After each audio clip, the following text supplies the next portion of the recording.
This is Breakpoint This Week, a weekly briefing on faith, culture, worldview, and mission with John Stonestreet, president of the Colson Center for Christian Worldview. Welcome to Breakpoint This Week. John Stonestreet here, joined by Warren Smith today. And Warren, I just want to start out the program by acknowledging and just the horrific events at the Gilroy Garlic Festival. A shooting that took the lives of 3 people, and then in addition to that, the shooter was killed as well.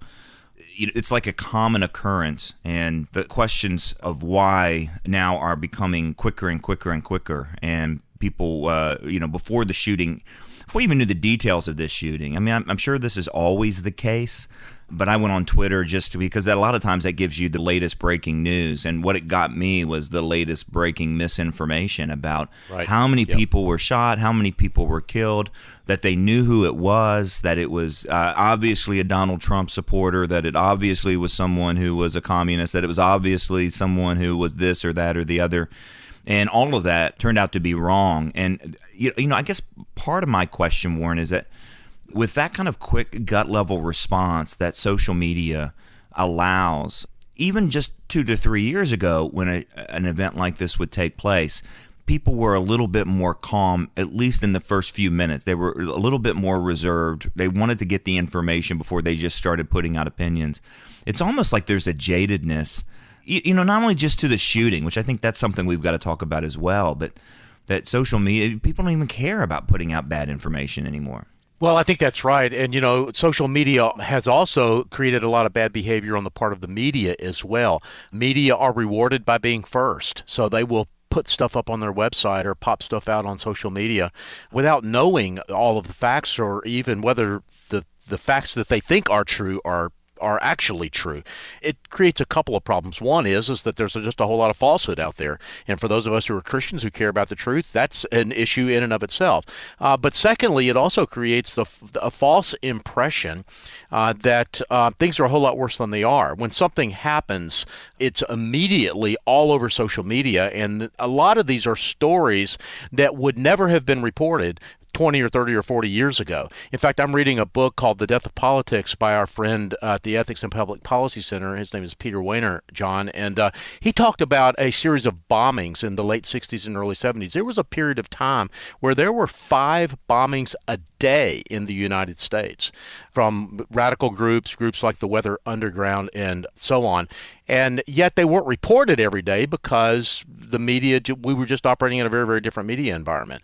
Now, I'm not arguing against transparency. I'm not arguing against an informed populace. But, whenever we can just pop out on social media with anything, true or false, in a matter of seconds, it's going to necessarily create a lot of disinformation. And I think we also start to think that these stories that would have probably just passed below the radar screen as recently as a few years ago are much more significant than they are. Now, I'm not trying to say that a shooting is not significant. It is significant, and these 3 people who were killed, that is a horrible tragedy.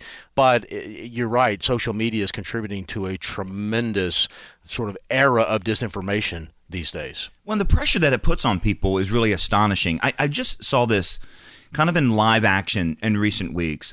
So when you said it makes a story seem bigger than it is, it does, because when you see a headline, there's a level of authority that goes along with that, but it also feels like everyone is talking about it. And I learned a lesson specifically about Twitter in recent weeks, and it comes from kind of 2 scenarios and a stat. And I'm gonna give you the stat that, and I don't have it exact, but it's basically like the vast majority of Americans are not on Twitter. And the vast minority of people on Twitter do the vast majority of Twitter posting, right? So in other words, it can really make it seem like a story blows up. You go to Facebook and it's a little bit different, where you can see it and it's on your timeline and you think everyone is paying attention to this. So basically, here's the scenarios. One has to do with a kind of a social media backlash that I fell into several months ago. And I got some just really wise advice from our friend Ed Stetzer. Ed said, look, this is going to be awful for 72 hours, and then no one will think about it again. And he was exactly right. Now, for 72 hours, I got tens of thousands of mentions, and they were all negative, and it was really brutal in a sense. And people would reach out and say, "Hey, this is really hard." I'm like, look, compared to what our brothers and sisters in Nigeria are facing, a Twitter hate is not, all that big of a deal. It's right. I don't think it rises to the level of persecution, but I appreciated them kind of reaching out, and but it did seem overwhelming, like this will never end. But it was like clockwork. He was right, 72 hours, and it was off the table. And then the number of people since then who were in those circles that should have seen if Twitter really was the news source we all think it is, guess what? They had never heard of it. And I was on a call with another individual who has a kind of a public profile, and she was talking about like the push she got. And I said, you just need to know this. I didn't even know that this was happening, and I'm sorry, I would have reached out to you earlier, kind of thing. But I was trying to also encourage her, like, it seems like everyone is against you, and it really is not the case. Well, that happened to a friend on Facebook this week. A story popped up on a Facebook feed, and it was about a family member of hers, and she was really going to kind of go out there, and it really dealt with some controversial stuff. And I really encouraged her, look, it seems like everyone's talking about it. But I looked at the story, and it had, 20 reactions, 18 likes and 3 comments or something like that. And I'm like, look, that means almost everyone you'll meet will not have any idea what this is about. Now, again, when we're talking about a shooting, this is a whole nother level of news and importance and significance. This is a sort of story that is defined in many ways, at least a part of the American experience over the last several years, even the last 20 years since Columbine. And it's something that reflects a lot. But it's just, you just kind of, I don't know how much more evidence we need to get to the conclusion that social media has made the world worse. And it makes us worse in a whole lot of ways. And it's one of those tools. It's a really dangerous thing to put into the hands of idiots. And it's a really dangerous thing to put into the hands of me, because I'm an idiot. And you go back to the biblical morality, don't bear false witness, judge not.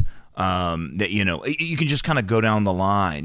Don't answer evil for evil. And you think nothing right now allows us or enables us or encourages us to break the biblical commandments of human relationships more than these social media feeds in many ways. Well, that's right. I think my only consolation here, John, is that I hope and actually believe that, as the old saying goes, this too will pass. I mean, some of our listeners may remember a technology called Napster, which was pretty disruptive some years ago, or some of the other kinds of technologies that were the hottest thing going for 20 minutes, and then they pass into history. It does appear that Facebook and Twitter have a little bit more staying power than that. But as you said, the vast majority of Americans are still not on Twitter. And I'm hoping that this era of temporary insanity that, as you said, even folks like you and I fall into from time to time, will quickly come to an end, and the better angels of our nature will prevail. You're listening to Breakpoint This Week. John Stonestreet here along with Warren Smith. Come to breakpoint.org. Click on the link on the homepage that says resources mentioned on the radio and podcast, and we'll link you to the articles and things that we mentioned on today's program. And don't miss our next short course, which is all about having difficult conversations about 4 very controversial topics in our culture: transgenderism, the race issue, the hashtag #MeToo movement that's been taking place. And Warren, I forgot the 4th one. What's the 4th controversial topic that we're global warming? Yeah, that's right. Well, climate change. That's the wrong nomenclature. You need to follow Twitter, and you'll be up to date. Climate change. And so we've got a terrific lineup of experts that are going to help us not only answer questions surrounding those controversial issues, but also help you articulate that which is true and good in conversations about them that, whether you like it or not, are inevitable. Again, you're listening to Breakpoint This Week. We'll be right back. We invite you to visit Breakpoint.org. While you're at our website, be sure to browse our online Colson Center store of great books and other resources. And you can link up to our social media sites like Facebook and Twitter.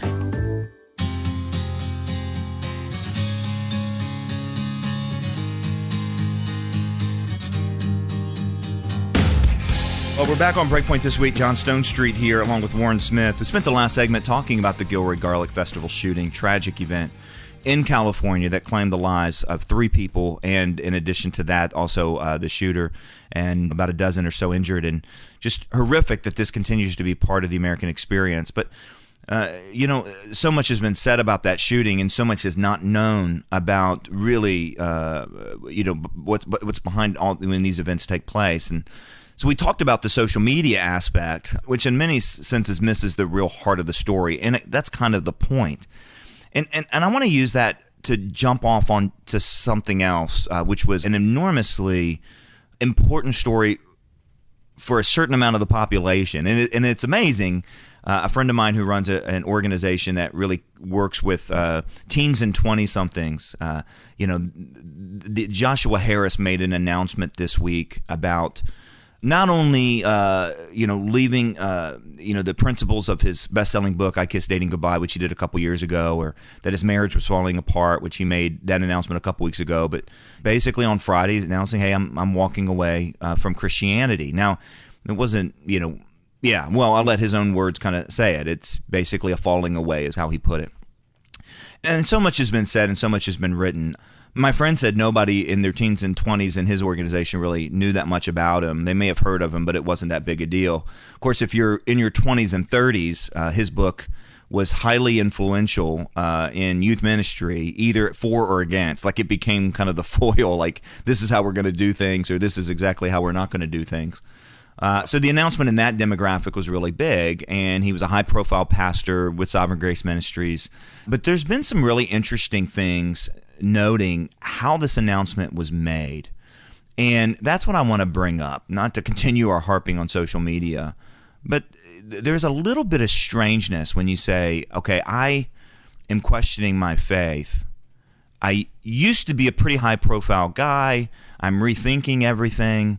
And now I'm going to announce essentially my falling away from faith with a clearly not a selfie beside a lake, looking longingly into the sun on Instagram.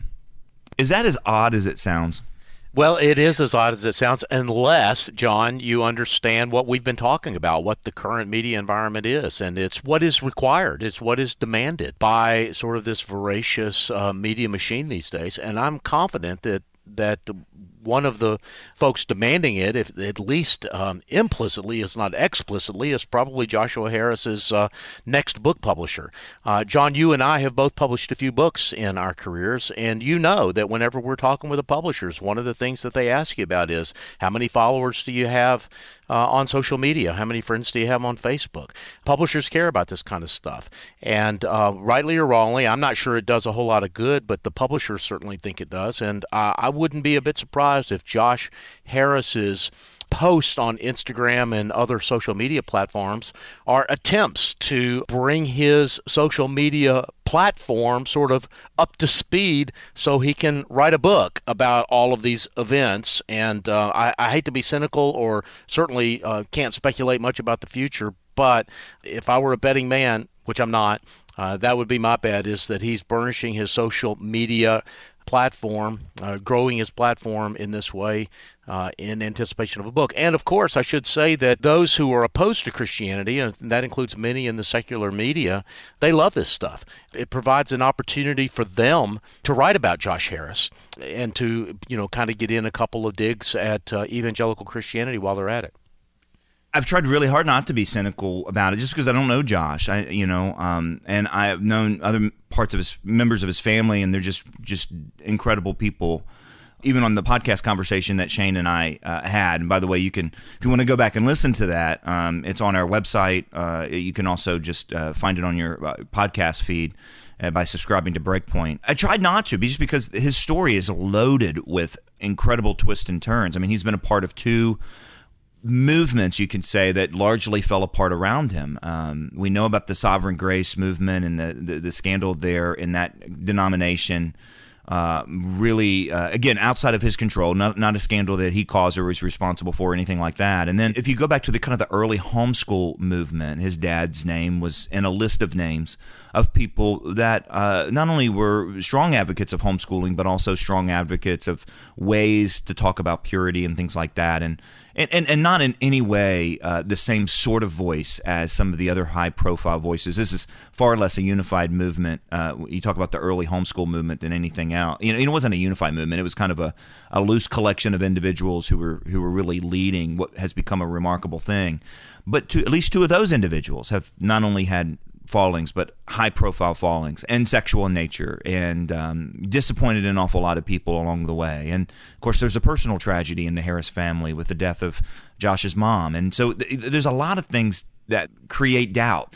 I don't want to be cynical, but look, it's true that the easiest way to get published in the USA Today or get covered on NPR is by saying, I was an evangelical and I've changed my mind. And it's like all of a sudden they line up. And you talk about individuals that have done this, and the list goes on and on and on and on. And so I don't want to impinge motives, but I do want to say that it's a strange thing when we live our lives. So let's not impinge motives. Let's just say, look, it's a strange thing when we live our lives on social media and air our doubts. And Steve Garber, who is a good friend and I think has written tremendously on Christian education, he and I were talking about one of these individuals that kind of doubted publicly.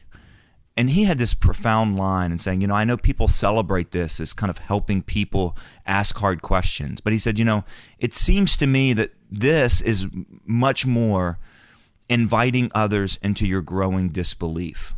Mm-hmm. And I thought that is a very profound thought. And again, if we talk about what social media enables me to invite other people into my doubt. I think that's a very dangerous thing to do. Well, I think you're exactly right. And John, I came away with two takeaways from the Josh Harris situation. Number one, those of us who are in Christian leadership, let's be careful lest we fall as well. And number two, for all of us, we should pray for those in leadership. They're under a lot of pressure. They're under a lot of stress in many cases that we're unaware of. And I just think that prayer and it sounds trite. It sounds like, well, wow, this is stuff I learned in kindergarten or in Sunday school when I was a child, but they're the important stuff. Pray. Care for the people around you. I think that stuff is really important, and I think these cases with Josh Harris and others that we've been at least alluding to are exhibits A, B, and C in that case. And at least one source of doubt that we have in our culture is just struggling in the face of these really difficult questions. And I think a lot of Christians, I don't think this is universal, have kind of been raised or taught or have grown to think that Christianity can't really confront the hardest issues of culture. That's obviously not what we think at the Colson Center. That's why we tackle as many of these things as possible, mainly saying that Christianity can not only play in this game, but has the best answers. And that's why we've chosen the 4 topics that we've chosen for our next short course, which begins on Tuesday. You can sign up, go to breakpoint.org. It's a 4-week conversation on really difficult issues and how Christians should think about them and how we can actually talk about them, including climate change, the racial tension in our country, the hashtag #MeToo movement, and the transgender issue. All of these things were a lot of times when the conversation comes up at a party, we get silent, and that's actually what we don't want to do. Well, you're listening to Breakpoint This Week. John Stonestreet, along with Warren Smith. We'll be right back. You can learn more about Breakpoint and the Colson Center for Christian Worldview when you visit breakpoint.org. That's breakpoint.org. Back on Breakpoint This Week, John Stonestreet here along with Warren Smith. Come to breakpoint.org, click on the link on the homepage that says resources mentioned on the radio and podcast, and we'll link you to the various things that we talked about on today's program, including a link to the podcast conversation that I had with Shane Morris about Joshua Harris. Well, Warren, let's move on.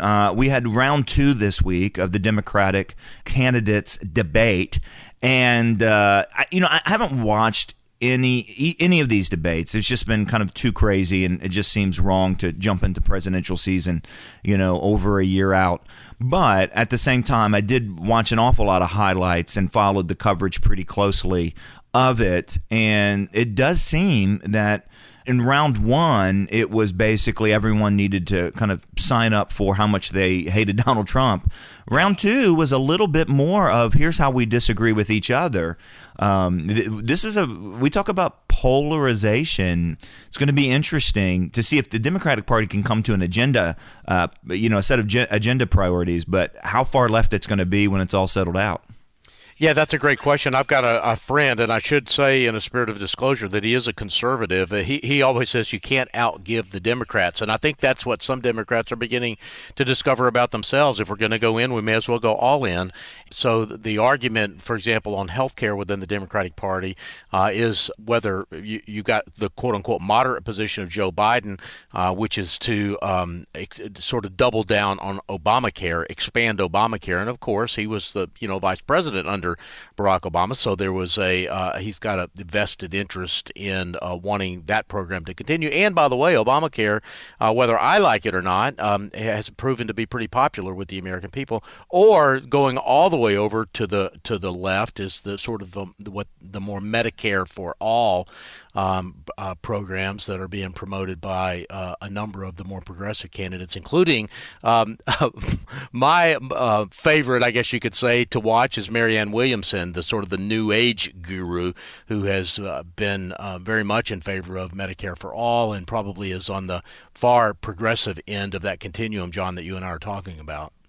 She would have been in really almost any other political season a candidate not taken seriously, a candidate kind of considered to be out there, because of her new age beliefs.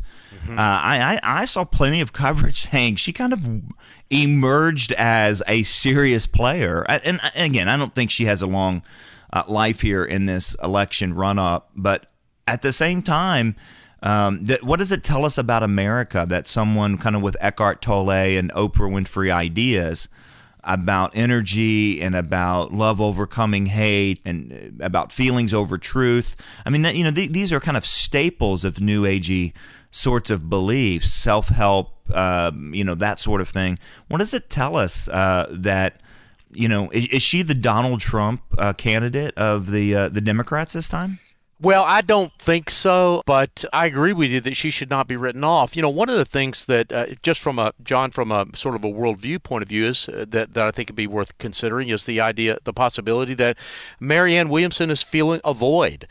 And I think whenever there's that kind of a void, human beings long for that spiritual connection. And those that are part of a community or a culture, or in this case, a political movement that has sort of pushed conversations about spirituality to the margins, that does create a void. And I think Marianne Williamson is in part jumping into that void. And I think that's one of the reasons why she's getting some traction, is that she's talking about the political issues in spiritual terms. Now, you and I, John, would agree that the spiritual terms that she's using are false terms. They are not true and accurate pictures and stories of reality, which, of course, we believe that the Christian worldview provides for us. But there's an old saying that Satan can't create, so he corrupts. And a lot of times what shows up in that sort of corrupt world, this fallen world, has an echo of truth, but sort of denies the power thereof, so to speak. And I think, again, that's what Marianne Williamson is bringing to the political conversation these days. Yeah, I think that's right. And we could do a deep dive on New Age spirituality, which we probably should do, given the popularity of Marianne Williamson. So, hey, look for that on Breakpoint. I'll dig into that here pretty soon. It's just an important topic. Two other things on the stage that I saw. Number one is you talk about how far left I think this party has moved. Former Colorado Governor John Hickenlooper basically sounded like Mitt Romney on the stage, in terms, right, he sounded like so conservative because basically not wanting to go overboard in government control of things. He just sounded way conservative. And, so that was the one thing that kind of popped up. And I said two things, and now I forgot what the other one is. Shoot. Well, while you're thinking about it, let me just say that, whenever you had a candidate like Hickenlooper say, try to bring those debates back to reality, then you would have someone like Elizabeth Warren say, I don't understand why somebody would go to the trouble of running for president and talk about the things that we can't do. So at least for the moment, those that are tethered, even with a long tether to reality on the Democratic side of things, are not getting a whole lot of traction. But, it'll be interesting to see whenever things start getting a little more serious. John, we began this conversation by talking about how far we are from the election, and there's there's going to be a whole lot that's going to change. And in fact, the Democrats have already set a standard that you have to have at least 2% in the opinion polls before you can even be on the platform at the next Democratic debate. And that's going to eliminate a number of candidates right there. So I think we're going to probably get at least a little bit closer to reality as time goes on. I know I was going to say, too, you got to give John Hickenlooper a little bit of credit for his Bernie Sanders line. I think that got a large, raise your hand if you want, but you senators create all these things and we governors have to actually clean up the mess. That was a pretty actually strong line from an otherwise, kind of boring attempt to propose normality. Well, we're going to watch this and see what happens. Thanks for listening this week again to Breakpoint This Week. John Stonestreet here along with Warren Smith. Come to breakpoint.org to learn more about how to sign up for our upcoming short course, which begins Tuesday night and goes for the next 4 weeks, all online. And if you have to miss a week of interaction online with one of our instructors, we'll send you a recording of that so that you don't miss any of the content whatsoever. Again, go to breakpoint.org. And thanks for joining us for this conversation about the culture each and every week. We'll be back again next week to talk about what's happening from a Christian worldview. This has been Breakpoint This Week.